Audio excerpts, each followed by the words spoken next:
नमस्कार, मेरा नाम है सत्सिंह। हरियाणा फाइल्स में आपका स्वागत है। इंटरव्यूज़ की श्रृंखला में आज हम बातचीत करेंगे आम आदमी पार्टी के state joint secretary Lovleen Tuteja ji से।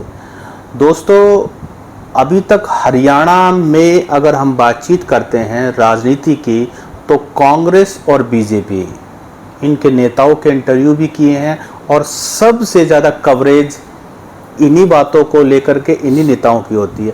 लेकिन इस बार रोहतक लोकसभा में जो कांग्रेस प्रत्याशी दीपेंद्र सिंह हुड्डा की जीत हुई है 3,45,000 वोटों से, उसके अंदर इंडिया ब्लॉक का भी एक रोल था, क्योंकि इतनी बड़ी जीत सिर्फ कांग्रेस की नहीं है, जनता की भी है और उसमें और भी जो पार्टनर्स थे उनकी भी है।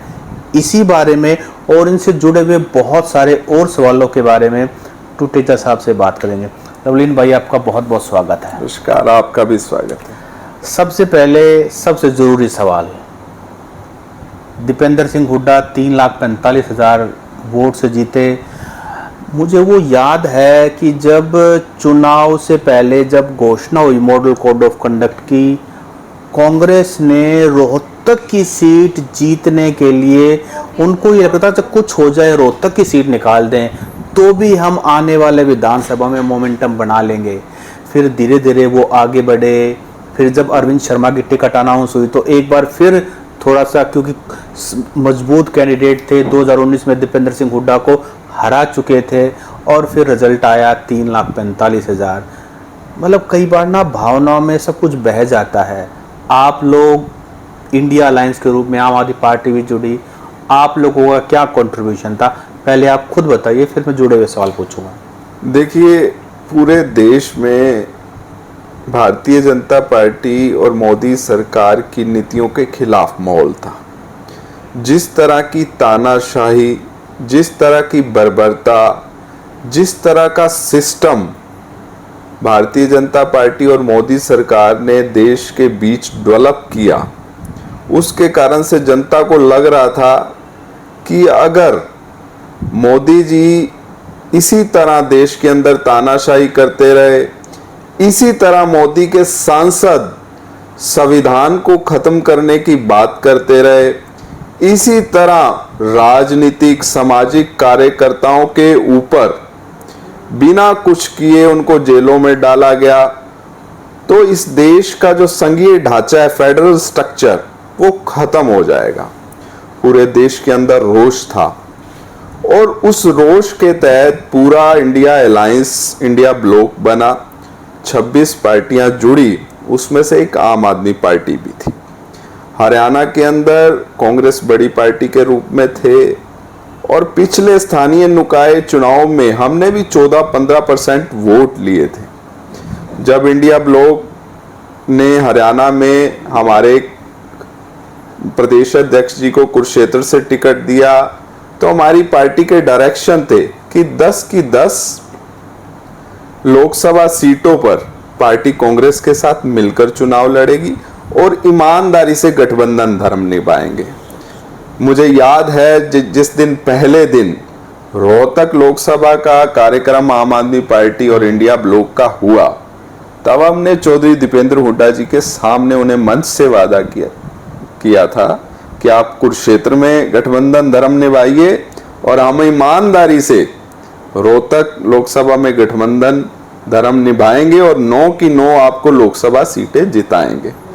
और जिस भी लोकसभा पर आप देखिए कम वोटों से भी कांग्रेस के प्रत्याशी जीते हैं, वहां हमारे लोगों ने खूब मेहनत करके कांग्रेस के लोगों को भी जिताया और गठबंधन धर्म निभाया। और रोहतक में भी ईमानदारी से हम सब ने मेहनत की, इंडिया ब्लॉक के आम आदमी पार्टी के कार्यकर्ताओं। और ये जीत, ये देश की जीत है, रोहतक की जनता की जीत। सही बात है आपकी बात कि आप लोगों ने धर्म निभाया। कुरुक्षेत्र में सुशील गुप्ता जी जो प्रदेश अध्यक्ष हैं आम आदमी पार्टी के, वो चुनाव हार गए। हालांकि वो जीतते हुए लग रहे थे, काफ़ी मेहनत हुई, काफ़ी जोर लगा। भूपेंद्र सिंह हुड्डा भी कई बार वहाँ गए, उनकी ईमानदारी से मदद की। ऐसी ग्राउंड रिपोर्ट्स हैं। आप लोगों ने भी ग्राउंड यहाँ पर खूब मेहनत की। रोहतक विधानसभा से कांग्रेस प्रत्याशी दीपेंद्र सिंह हुड्डा ये मान रहे थे कि मुझे रोहतक विधानसभा अगर मैं जीत जाऊं तो बहुत बड़ी बात होगी, और रोहतक विधानसभा से भी दीपेंद्र सिंह हुड्डा जीते, ये कैसे हुआ? नहीं, आप सही कह रहे हैं। पूरे कांग्रेस के सभी लीडर साहिबान का, खुद चौधरी भूपेंद्र सिंह हुड्डा जी का और दीपेंद्र सिंह हुड्डा जी की चिंता थी कि जिस तरह 2016 के अंदर जाट आरक्षण में जो भूमिका बांधी गई थी और ये परिवार निकल नहीं पा रहा था उन चीजों से, हुड्डा फैमिली चाहती थी किसी तरह उन दाग को धोया जाए, और लग रहा था कि भाई दाग का तो नहीं पता, आरोप थे, आरोप कह दाग तो हम कह सकते हैं, तो एक तरह का दाग ही था जो बीजेपी, आरोप का दाग, बीजेपी इन पे लगाती थी, ये बीजेपी पे लगाते थे। परंतु हम लोगों ने इनको विश्वास दिलाया कि आप निश्चिंत रहिए दीपेंद्र, मैंने मंच से भाई दीपेंद्र हुड्डा जी से वादा किया था कि आप निश्चिंत होकर अपनी बाकी लोकसभा संभालिए, रोहतक से हम आपको जिता के भेजेंगे। जादू कैसे हुआ ये? और जादू तो रोहतक की जनता ने किया है, मनाया आप लोगों ने मनाया होगा। हमारा विश्वास, हमारी जनता के प्रति हमारी जो सोच थी, हमने उनको विश्वास दिलाया कि दीपेंद्र हुड्डा जी एक ईमानदार, अच्छी छवि के नेता हैं। मैं पार्टी से ऊपर की बात कर रहा हूं। अगर व्यक्तिगत तौर से अगर दोनों उम्मीदवारों का आकलन, हमने यही पब्लिक को समझाया कि अगर व्यक्तिगत तौर से दोनों उम्मीदवारों का आकलन किया जाए तो दीपेंद्र हुड्डा जी पढ़े लिखे, ईमानदार, युवा और जो कहते हैं वो करने वाले व्यक्ति हैं। तो हमने उनको विश्वास दिलाया, रोहतक की जनता ने उन पर विश्वास किया और बड़े अच्छे मतों से। रोहतक विधानसभा में मंगल सैन यहाँ लगातार कई बार जो है विधायक बने, तो रोहतक जो है, और फिर मोदी का भी 2014 के बाद लगातार, फिर राम जन्मभूमि वाला भी इशू था। आप लोगों ने, मैं ये जानना चाहता हूँ कि ये कहने में बड़ा आसान सा लगता है कि हमने लोगों को कहा, लोग मान गए, इतना आसान नहीं होता है, और ख़ास करके पंजाबी समुदाय जिससे आप भी आते हैं। तो सबसे बड़ा, जब आप लोगों के पास जाते थे कि भाई दीपेंद्र को वोट डालना, और वो ये कहते थे कि जब मोदी को डालेंगे इस बार तो श्री राम के नाम पे वोट डालेंगे, तो फिर उनका दिमाग कैसे? देखिए, हमारा समाज बड़ा एडवांस समाज है, वो चीज़ों को ऐसे ही नहीं कर देता, वो बड़ा समझता है, सोचता है, उसके बाद चीज़ों को करता है। क्योंकि हमने वो दंश झेले हैं, हमने बड़ा संघर्ष किया हमारे समाज में। पार्टीशन के बाद हमारे लोगों के पास कुछ नहीं था, परंतु जब यहाँ आए तो यहाँ कोई कास्टिज्म नहीं था, लोग एक दूसरे की मदद की। मुझे याद है मेरे दादाजी क्या कहते हैं, यहाँ कौन सा गांव है, उसमें जाया करते थे, और वहाँ के एक चौधरी साहब ने मेरे दादाजी को अपनी भैंस खोल के दे दी कि अपने बच्चों को पालो। कोई कास्टिज्म नहीं था। ये तो 2014 के बाद एक कास्टिज्म सा खड़ा हो गया कि फला व्यक्ति फला है, फला व्यक्ति फला है। एक दूसरे में इंसानियत थी, परंतु ये इंसानियत का, राजनीति ने इंसानियत को मार दिया, और अब धीरे धीरे लोगों की मानसिकता बदल रही है। लोग सोच रहे हैं कि पहले जैसा माहौल, पहले जैसा प्यार रोहतक में दोबारा से बने, दोबारा से खड़ा हो। मुझे याद है जब डॉक्टर मंगल सैन चुनाव जीता करते थे, तब रोहतक विधानसभा खरखोदा तक और इधर करोथा तक थी। हमारे समाज के वोट तो बड़े कम थे। उस समय बीबीसी लंदन पर खबर चला करती थी कि रोहतक से भाईचारे की मिसाल खड़ी हुई, रोहतक से डॉक्टर मंगल सैन चुनाव जीते। तो ये रोहतक प्यार, मैं कहता हूँ पेरिस के बाद अगर कोई मोहब्बतों का शहर है तो रोहतक है, जहाँ सभी कास्ट, सभी वर्ग। इसी रोहतक में कुछ ऐसी फोर्सेस भी हैं जो नहीं चाहती कि दोबारा से प्यार बने, और खाई जो है ज्यादा खुदे, वो 35-1 का नारा भी देते हैं। नहीं, उन फोर्सेस के मुंह पर वक्त वक्त पर तमाचे लगे हैं, चाहे वो 2019 का विधानसभा चुनाव हो, चाहे 2024 का लोकसभा चुनाव हो। लोगों ने दिखा दिया तुम्हारा जहर, तुम्हारा द्वेष यहाँ चलने वाला नहीं है।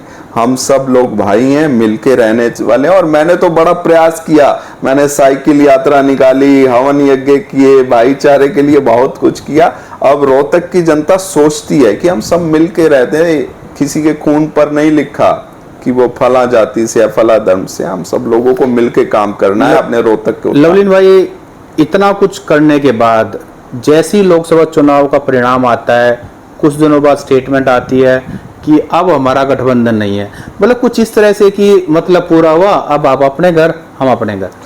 देखिए, ये उनकी व्यक्तिगत सोच है। हम ये फैसले समझौतों के केंद्रीय टीम करती है, केंद्रीय नेतृत्व करता है।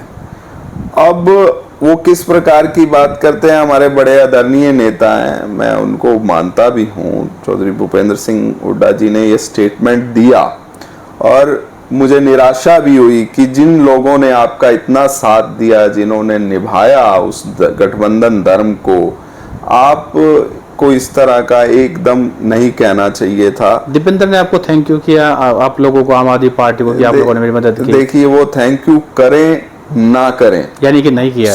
सुनिए, हमने अपना गठबंधन धर्म निभाया और ईमानदारी से निभाया।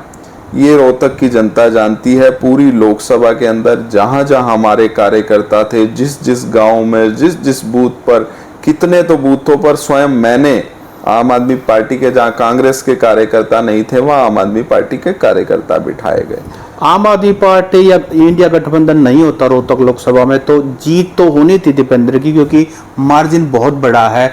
तो आपको क्या लगता है घटकर कितना रह जाता? देखिए, बहुत से आकलन करने वाले लोग, बहुत से एनालिस्ट, बहुत से आप खुद ही आपका मैंने देखा था, एक आपने रोहतक लोकसभा का आकलन किया था, उस पर रिसर्च किया था, तो उसमें सब लोग मानते थे 20,000 की फाइट है, 10,000 की फाइट है, 50,000 से नीचे सब लोग कह रहे थे। परंतु जब रिजल्ट आया तो लोगों ने माना कि इसमें आम आदमी पार्टी का बहुत बड़ा रोल है।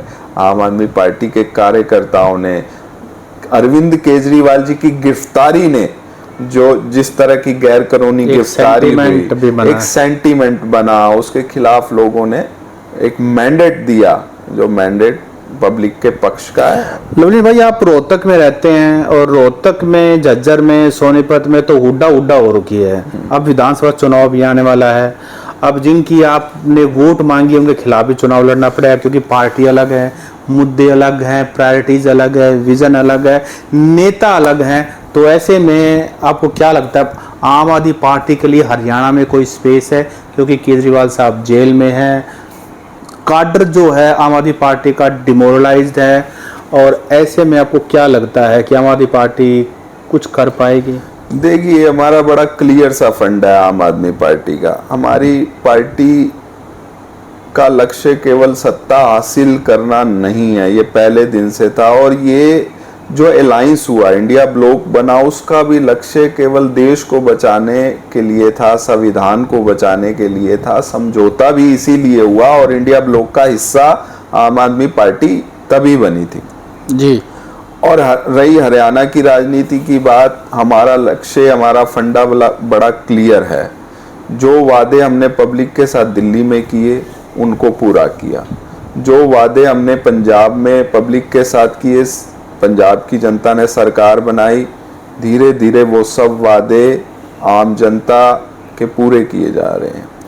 और जो मूलभूत आवश्यकताएं, जो केजरीवाल जी का पहला रहता, प्योरिटी पे जो चीजें हैं, बिजली, पानी, स्कूली शिक्षा और स्वास्थ्य सेवाएं, और हमारा फंडा वहीं हरियाणा में भी है। लवलीन भाई, आप ये बड़ी बड़ी बातें कह रहे हो, लेकिन केजरीवाल को करप्शन के चार्जेस में जेल में डाला गया, चार्जशीट भी आ गई है, कोर्ट ने भी उनको बेल तो दिया है, लेकिन इतना लंबा समय लग गया, अब भी वो जेल में है। अगर वो इतने ही साफ होते, इतना ही उनका अच्छा विजन होता, तो जेल क्यों? और आपके डिप्टी चीफ मिनिस्टर भी और कई और मंत्री भी जेल में हैं। देखिए, यही तो हमारा प्रश्न है कि आज तक जिन मामलों में कोई एविडेंस नहीं हुआ, कोई लाइव एविडेंस नहीं है, जिन मामलों में, सर मामला तो जेल क्यों? मैं भी यही प्रश्न पूछ रहा हूँ। कोर्ट में है। नहीं, मैं भी तो यही प्रश्न पूछ रहा हूँ। आज ईडी ने जो हाई कोर्ट के सामने रखा कि हम आप लोअर कोर्ट के सामने कि हम तथ्य पेश करेंगे, लोअर कोर्ट ने उन्हें समय दिया कि आप पेश करिए, वो वहां भी पेश नहीं कर पाए, तभी लोअर कोर्ट ने केजरीवाल साहब को बेल दिया। अब ये कानूनी दाव पेच होते हैं, हाई कोर्ट में जाकर स्टे लग गया। हम हरियाणा में दोबारा से आते हैं, वो जो हम लोकसभा की बात करें तो उसमें एक इम्पोर्टेंट सवाल मेरा रह गया था।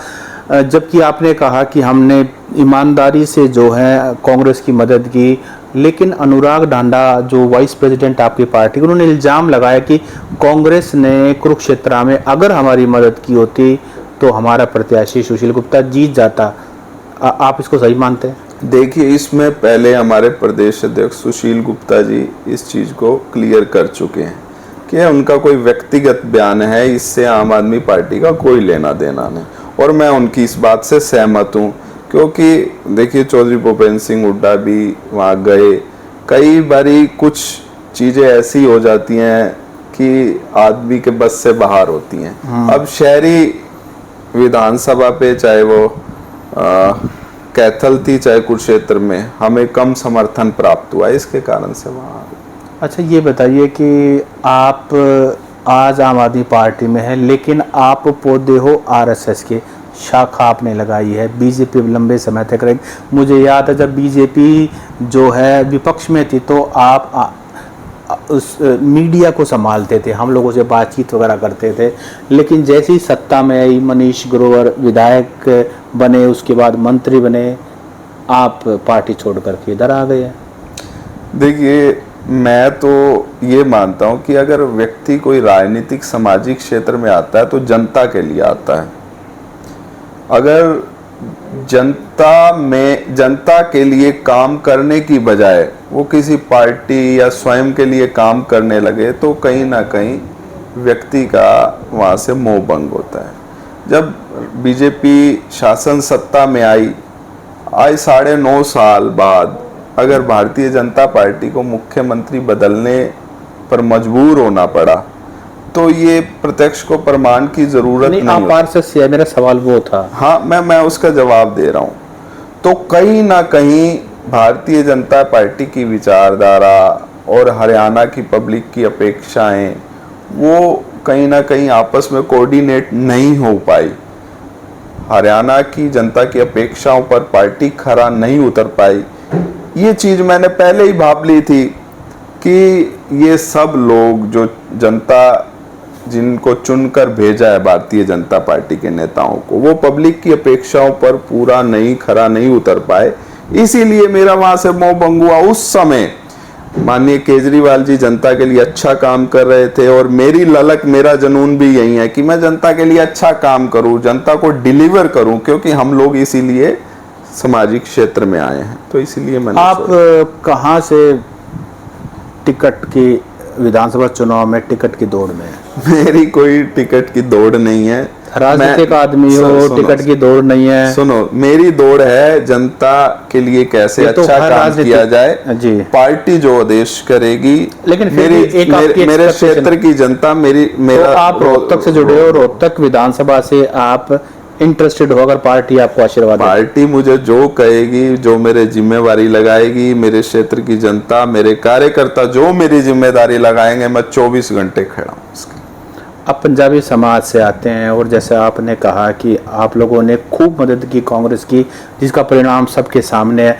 लेकिन अगर रोहतक विधानसभा का अगर हम एनालिसिस करें तो जितने भी पंजाबी बूथ्स थे लगभग कोई कांग्रेस हारी है। नहीं, ऐसा नहीं है। मैं कुछ आपको बूथ बताता हूँ एक एग्जाम्पल के तौर पर। जहां पिछली बार 2019 में कांग्रेस का वोट बैंक कम था, यानी जहां 50 वोट मिले, इस बारी वो डबल होकर 100 से 125 तक गए। 89 बूथ नंबर है, मैं आपको बूथ नंबर के साथ बता। अच्छा। जो स्कोर किया पिछली बारी 2019 में जब दीपेंद्र सिंह हुड्डा चुनाव लड़े थे लोकसभा का, तब वहां 110 वोट आई थी उस बूथ पर 89। इस बारी हमने प्रयास किया कि उसको कैसे बढ़ाया जाए। टोटल 678 वोट हैं, 520 वोट पोल हुई और उसमें इस बार 283 वोट कांग्रेस को मिली हैं और भारतीय जनता पार्टी को 320 के आसपास मिली है, 310 के आसपास। तो ये स्पेस जो घटाया है हमने, 20-30 वोटों का स्पेस रह गया। ऐसे कई बूथ हैं। मैं ये मान सकता हूं कि भाई इतना समर्थन प्राप्त ना हो, क्योंकि एक परंपरागत vote bank Bharatiya Janata party का जो कहने को है कि Punjabi vote bank Bharatiya Janata party का है, तो उसको समय लगेगा, धीरे आने धीरे वाले चेंज करेंगे। विधानसभा में क्या देखते हो, आम आदमी पर परफॉर्मेंस क्या रहेगी? 100% इस बार हम सरकार बनाएंगे और सरकार केजरीवाल जी के सपनों को साकार करेंगे। हरियाणा में सरकार कैसे बनाएंगे? बिल्कुल बनाएंगे। आप लोगों ने तो विधानसभा या लोकसभा चुनाव भी नहीं लड़ा है, ऊपर से आपके जो टॉप लीडरशिप है वो भी जेल में है। हरियाणा में अगर हम ग्राउंड पे जाते हैं तो आम आदमी पार्टी की कोई चर्चा नहीं होती है। आपके जो टॉप 2 लीडर हैं, सुशील गुप्ता, अनुराग ढांडा, वो आपस में सब जानते हैं, लेकिन सरकार कैसे बनाएंगे? देखिए, हमारा टॉप लीडर एक ही है, वो है अरविंद केजरीवाल जी। स्टेट का सुनिए, स्टेट का हो चाहे केंद्र का हो, हमारे लीडर एक ही हैं, अरविंद केजरीवाल जी। और रही बात जेल में जाने वाली, तो ये एक षड्यंत्र के तहत है। मुझे याद है जब देश के अंदर इमरजेंसी लगी तो अटल अडवाणी जी यहीं रोहतक जेल में थे।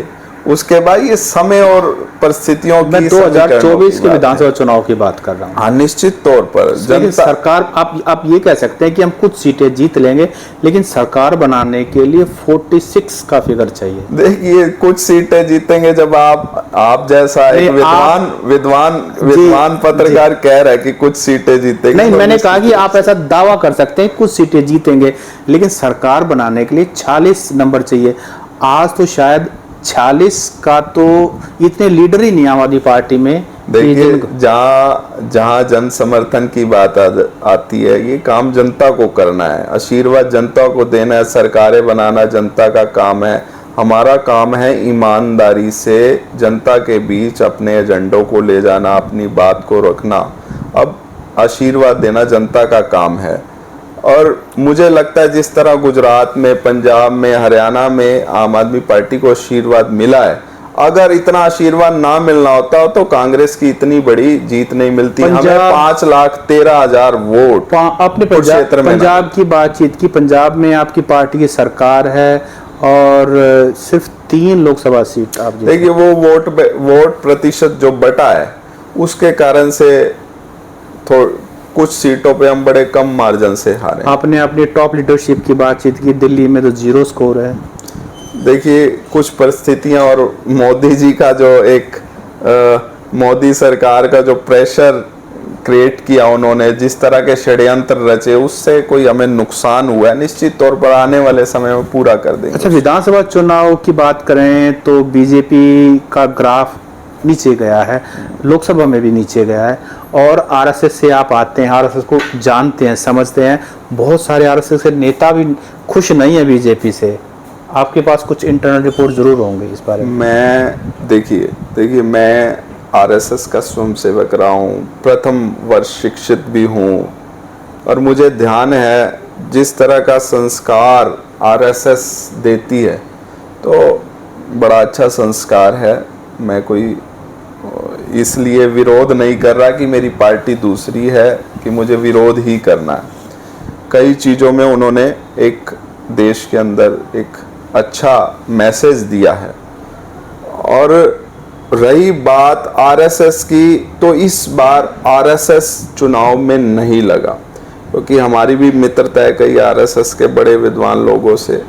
तो आरएसएस, ये तो स्वयं नड्डा जी ने कहा कि हमें आरएसएस की जरूरत ही नहीं है, तो आरएसएस के लोग, नहीं जरूरत है तो मेजोरिटी भी नहीं मिलेगी, तो आरएसएस के लोग भी कहते हैं हमें भी आपकी जरूरत नहीं है।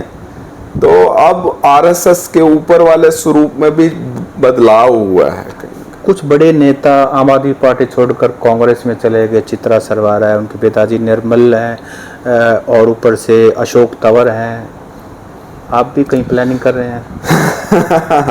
नहीं, ऐसी कोई बात नहीं है, ये आना जाना तो चलता रहेगा। मैं तो ये कहता हूँ, हमेशा से मैं जब भी कोई पत्रकार या कोई साथी मेरे से सवाल पूछता है, मैं कहता हूँ जिस दिन इस देश की पॉलिटिक्स में व्यक्ति का चुनाव होने लग गया, क्योंकि अभी देश के लोग क्या सोचते हैं, जाति धर्म के आधार पर वोट कर देते हैं, क्षेत्रवाद के आधार पर वोट कर देते हैं। जिस दिन इस देश की जनता आदमी को चुनने लगे, उस दिन इस देश की पॉलिटिक्स सुधर जाएगी और ये अदला बदली भी बंद हो जाएगी। मेरे सिर्फ लास्ट के 2 सवाल हैं, उसके बाद हम इंटरव्यू खत्म करेंगे। एक सवाल ये है कि जो जाट समाज है, क्योंकि आप राजनीतिक, आपने कहा कि कास्ट वास्ट आप नहीं मानते, जाट समाज बीजेपी से क्यों नाराज है? रोहतक की बात करें तो पंजाबी समुदाय हुड्डा परिवार से क्यों नाराज है? कमाल कर रहे हो। मैक्सिमम किसान जो हैं वो जाट परिवार है और वो अन्नदाता हैं। आप उनके सिर फोड़ोगे और कोई नाराज भी नहीं होगा, ये कैसे हो सकता है? प्रदेश की मनोहर सरकार ने 9 साल उनके सिर फोड़े और वो नाराज भी नहीं होंगे?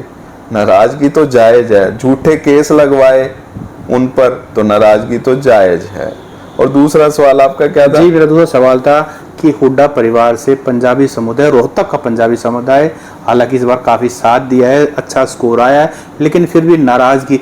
कभी वो टाइम था देवीलाल के अगेंस्ट हुड्डा साहब लड़ते थे तो पूरा शहर हुड्डा साहब के साथ होता था, अब वो बात नहीं है। देखिए, समय पर परिस्थितियां बदलती है, शायद उन्होंने कुछ चूक की हो, ये उसका जवाब तो वो वहीं दे सकते हैं, मैं तो दे नहीं सकता। आपका लोकसभा चुनाव के बाद सॉफ्ट कॉर्नर हो गया हुड्डा साहब? नहीं, मेरा शुरू से सॉफ्ट कॉर्नर रहा है। देखिए, शहर के हमारे आदरणीय बड़े हैं, मैं उनका हमेशा सम्मान करता रहा हूं और करता रहूंगा। पॉलिटिक्स है, पॉलिटिक्स में वो अपने एजेंडे पे हैं, अपनी स्ट्रीम पे हैं, मैं अपनी स्ट्रीम और अपने एजेंडों पर हूँ, अड़िग हूँ, और उस नाते से मैं अपना काम कर रहा हूँ, वो अपना काम कर रहे हैं। पर ये तो उनको देखना चाहिए कि पंजाबी समाज का विश्वास वो क्यों नहीं प्राप्त कर पा रहे।